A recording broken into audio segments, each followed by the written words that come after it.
way, it's important also to make them learn how to make it.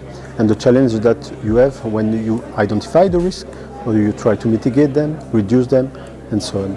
On est venu chercher chez MyData-TRUST en fait une expertise au niveau du RGPD que personnellement au GIE nous n'avons pas en interne. On a des juristes mais qui ne sont pas spécialisés dans le domaine précis du RGPD. Aujourd'hui, ce qu'on est venu chercher, c'est premièrement un volet de formation auprès de nos entrepreneurs au sens large qui passe par des ateliers thématiques ou des workshops.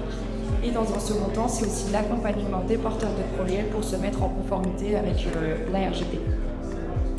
Why I think that this particular workshop given by Tatiana and Gregory is so important is really because we talk about biosamples and who can process, who can do what, and MyData-TRUST can really offer this workshop to you.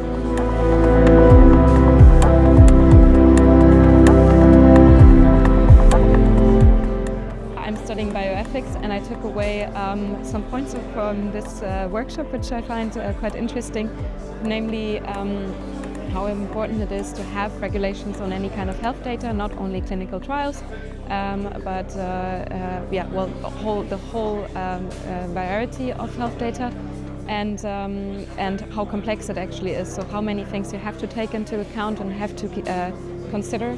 I learned quite a lot today.